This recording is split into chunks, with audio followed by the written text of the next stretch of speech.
जल ही जीवन है। उल्लास भरी कलकल हो अथवा शांत नीरव बहाव, यह है मनुष्य की जीवन शक्ति का मूल आधार। पानी मनुष्य को प्रकृति की देन है, जो उसके होंठों पर गीत लाता है और घर में संपन्नता।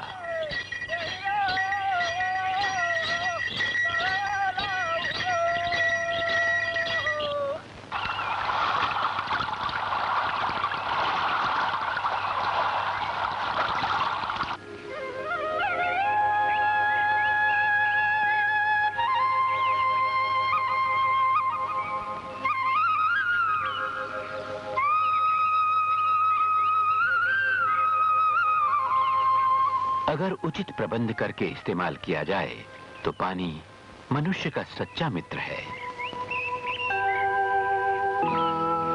लेकिन लापरवाही बरतने से वही मनुष्य का सबसे बड़ा शत्रु बन जाता है।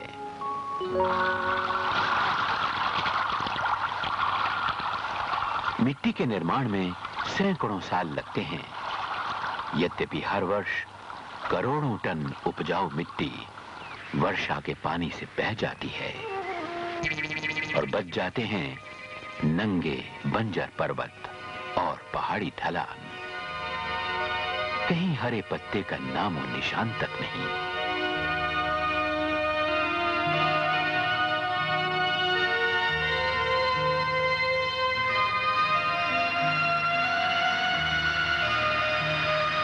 काश यही बहता पानी फसल के लिए वरदान बन जाता।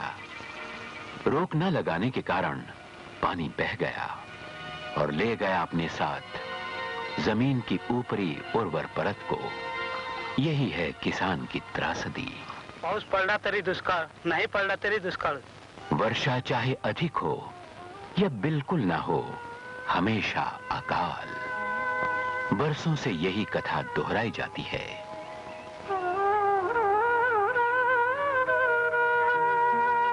भूक्षरण और पानी के अभाव की समस्या से बचने की एकमात्र कुंजी है जल प्रबंधन।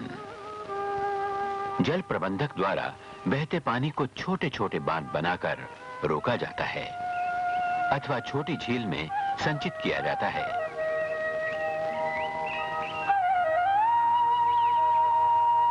भूमि और जल के उचित प्रबंधन द्वारा बंजर और परती जमीन को उपजाऊ बनाया जा सकता है। जल प्रबंधन के अंतर्गत भूजल संवर्धन से और पेड़ पौधे उगाकर जल ग्रहण क्षेत्र की निगरानी की जा सकती है। वर्षा के बहते पानी का जल संचयन करने से जल आपूर्ति में भी वृद्धि होती है।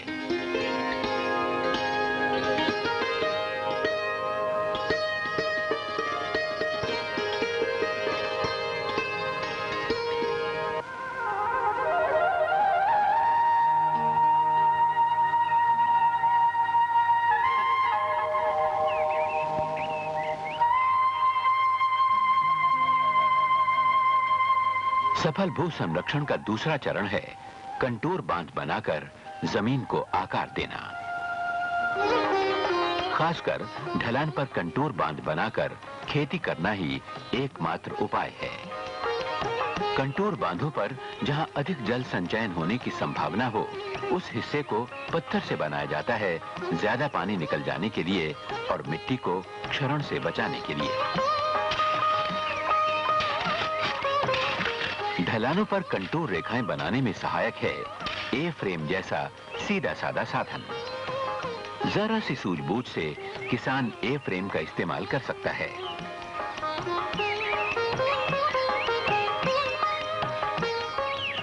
उरली कांचन के किसान श्री दरेकर का कहना है, पूर्वी कंटूर रेषा काढण्यासाठी इंजिनियरची आवश्यकता भासत अशी। ए फ्रेम कमी खर्चात होती आणि हाताळण्यास सोपी आहे। ए फ्रेमचा उपयोग करून मी आता कंटूर रेषा काढतो। ए फ्रेम द्वारा कंटूर रेखाएं बनाने में न तो क्षेत्रफल सर्वेक्षक की जरूरत है और न डंपी लेवल की। अब हम स्वयं कंटूर रेखाएं बना सकते हैं। कंटूर बांधों और नालियों का उपयोग मृद एवं जल संधारण के लिए किया जाता है। नाली से खुदी हुई मिट्टी नीचे की तरफ बांध बनाने के काम आती है। कंटूर बांध पानी के बहाव को नियंत्रित करता है, उपजाऊ मिट्टी बह जाने से रोकता है। परिणामतः बांध के पीछे उपजाऊ मिट्टी जम जाती है और पानी जमीन में रिसता जाता है। नालियों के साथ बांध बनाने से पानी के रिसने की क्षमता बढ़ती है।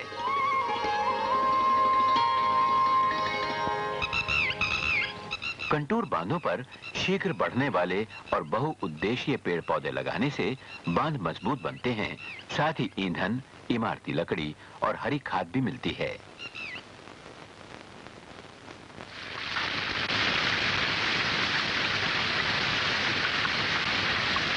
पेड़ पौधों के पत्ते वर्षा की झड़ी से मिट्टी के कटाव को रोकते हैं और उनकी जड़ें मिट्टी को मजबूती से कस लेती हैं। पानी के साथ बहती उपजाऊ मिट्टी नालियों में फंस जाती है।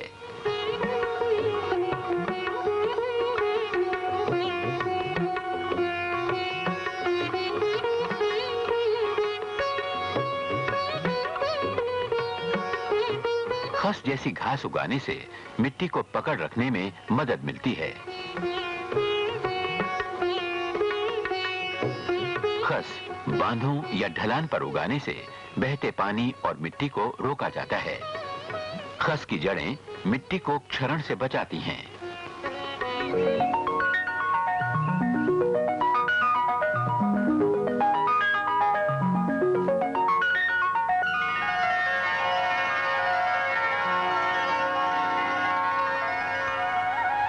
छोटे नालों में घनी खस लगाने से बड़े नाले बनने पर रोक लगाई जा सकती है।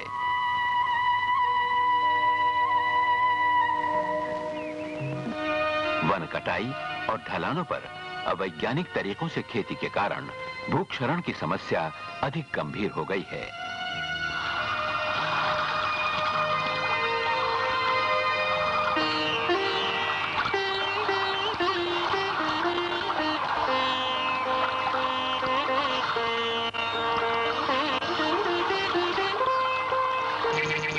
पेड़ पौधों के आवरण के अभाव में वर्षा का पानी अचानक बाढ़ सा बह जाता है, अपने साथ सब कुछ समेटता हुआ, और छोड़ जाता है भयंकर विध्वंस, बड़ी बड़ी नालियां और वीरान जमीन।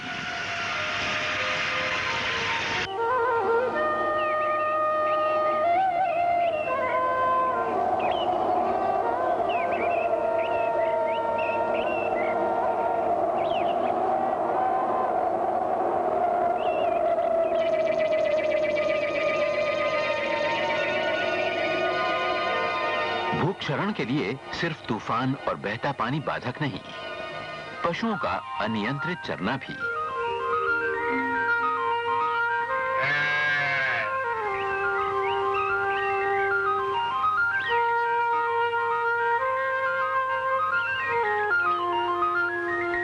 अंततः उर्वर और उपजाऊ जमीन बन जाती है वीरान और बंजर।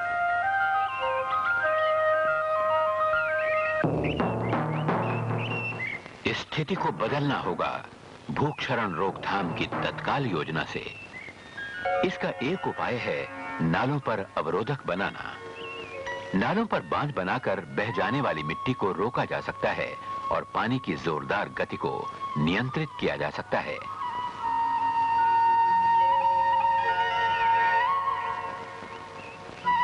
पत्थर जमाकर अथवा मिट्टी के बांध बनाकर नालों पर अवरोधक बनाए जाते हैं। घास और पेड़ पौधे उगाकर मिट्टी के बांध को मजबूत बनाया जाता है।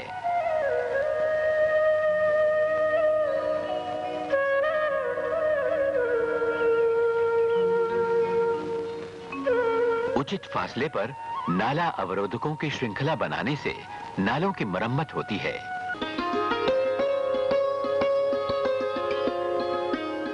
वर्षा के मौसम में नालों में पानी के साथ उपजाऊ मिट्टी बहती जाती है और अवरोधकों में संचित होती है।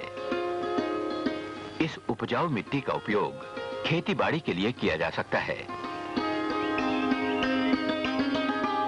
यदि नाला अवरोधक ना होता तो ये उपजाऊ मिट्टी बह गई होती।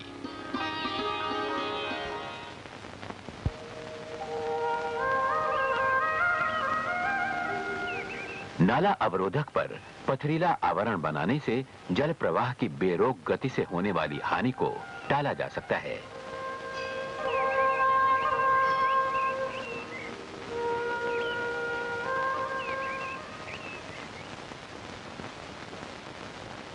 वर्षा से पहले सभी नाला अवरोधकों और कंटूर बांधों की हिफाजत और मरम्मत करने से नुकसान को रोका जा सकता है।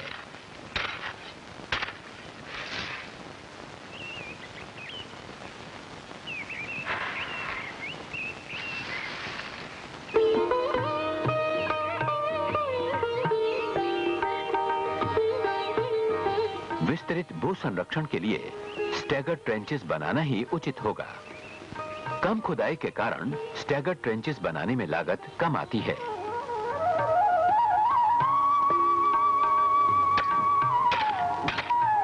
बांधों पर पेड़ पौधे लगाने से स्टैगर ट्रेंचेस की मजबूती बढ़ती है।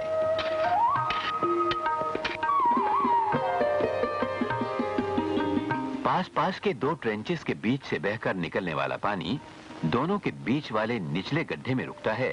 इसी प्रकार उसके नीचे के गड्ढे में भी। देखिए स्टैगर ट्रेंचेस का कार्य।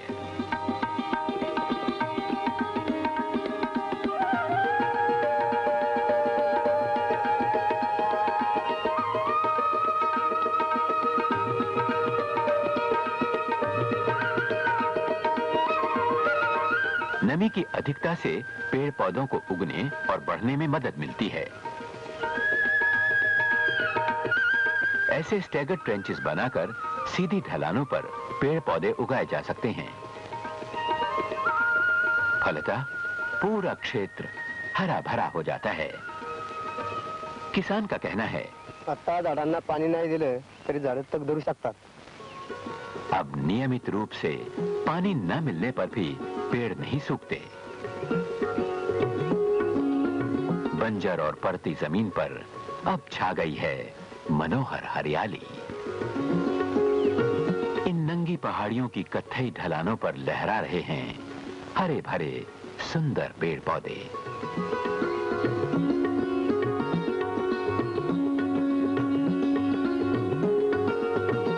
रामबांस भू संवर्धन के लिए अत्यंत उपयुक्त पौधा है। चाहे जमीन निसत्व हो, चाहे वर्षा की कमी, रामबांस की उपज कहीं भी की जा सकती है।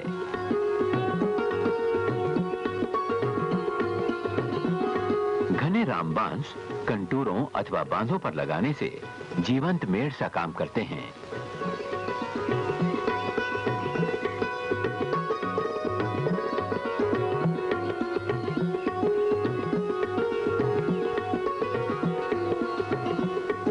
रामबांस रस्सी बनाने के काम आते हैं। इससे किसान की अतिरिक्त आमदनी भी बढ़ती है। जमीन को आकार देने की एक अन्य पद्धति है ढलान पर सीढ़ियां बनाना। पहाड़ की ढलान को आधा काटने और आधा भरने की सम्मिश्र प्रक्रिया से सीढ़ियां बनती हैं। जहां मिट्टी की ठोस परत हो, वहीं पर सीढ़ियां बनाई जा सकती हैं। परंतु सिर्फ सीढ़ियां बनाना काफी नहीं। सीढ़ियों के बांधों पर पेड़ पौधे लगाकर उन्हें मजबूत बनाना होगा। अगर उचित सावधानी न बरती जाए तो किसान को पछताना पड़ेगा। जमीन डेव्हलप केली व टप्पे पाडले आणि बांधावरती झाडं न लावल्यामुळं आमचं पावसाने फार नुकसान झालं, माती वाळून गेली। आता झाडं लावायचा विचार केलेला आहे। बांधों पर पेड़ पौधे न लगाने का नतीजा हुआ सारी फसल बह गई। अब वे अपनी भूल को समझ गए हैं। प्रगतिशील किसान अप्पा कडजी खुश हैं। दिसतो तसा हाही बोडक्या डोंगराचा भाग होता। जमिनीची धूप झाली होती। अगोदर जमिनीचा उतार किती तो पाहिला। आणखी धूप होऊ नये म्हणून उतारावर आडवे टप्पे पाडले। दगड रचून मातीने भरून जमीन समपातळीत केली। उन्होंने सीढ़ियों की रक्षा बांधों पर झाड़ी लगाकर की। दरअसल मृद एवं जल प्रबंधन ढलानों पर खेती का अविभाज्य अंग है।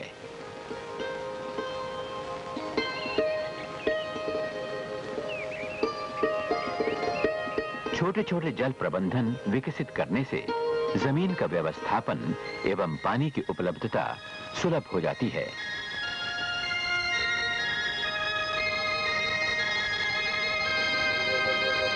साथ ही भूजल आपूर्ति की सुचारू योजना से साल भर कुओं में पानी भरा रहता है। ये किसान स्वयं साक्षी है इस बात का। आता कुठलीच एअर कोरडी राहिली नाही।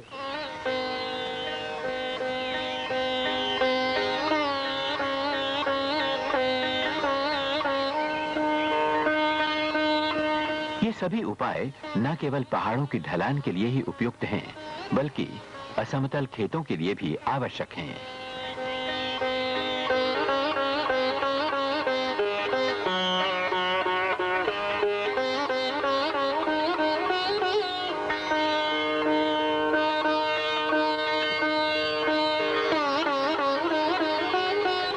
निश्चित जल आपूर्ति से खेती के काम में जोश और उत्साह आता है। पाण्याची सोय झाल्यामुळं वर्षभर काम आम्हाला शेतात पुरतं, मजुरीला जायची काही गरज नाही। किसान कहता है, अब मुझे न भविष्य की चिंता है और न ही गर्मियों में रोजगार ढूंढने शहर भागने की जरूरत।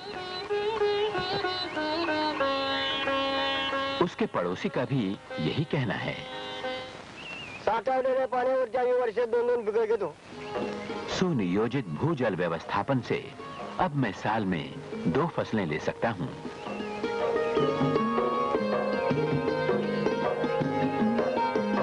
गंटूर खेती में किसान को ढलान की आड़ी दिशा में जोतना पड़ता है। प्रत्येक हल जोत से एक छोटा सा बांध बनता जाता है।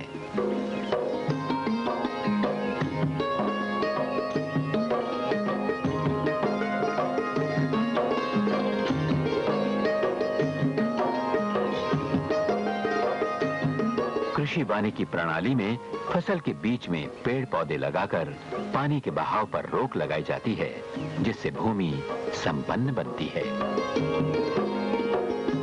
इन सभी उपायों से जमीन की उर्वरता को न केवल बचाया जाता है, बल्कि बढ़ाया भी जाता है।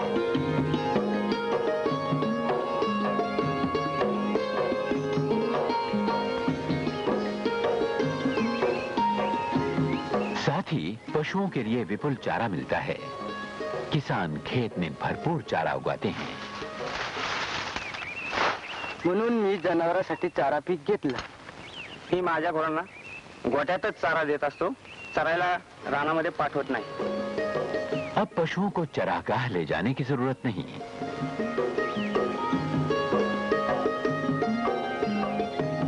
इसके अतिरिक्त और भी लाभ हैं। ही बांधावर सीताफळ लावल्यामुळं जमिनीची धूप ही थांबली आणि शेजारी असणारे तंबाट्याचं उभं पीक ह्या सीताफळीमुळे वाचले गेले वाऱ्यापासून। बांध पर लगाए गए पेड़ कड़ी धूप और तेज हवा से फसल की रक्षा करते हैं।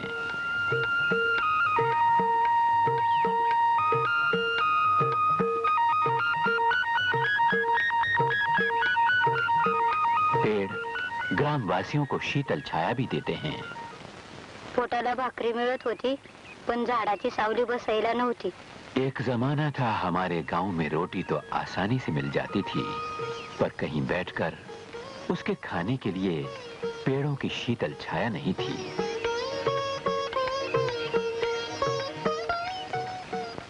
आज ये क्षेत्र हरे भरे पेड़ों से लहलहा उठा है। किसान अपने परिश्रमों से मीठा फल पाकर खुश है। भारत की 70% कृषि भूमि वर्षा पर निर्भर है।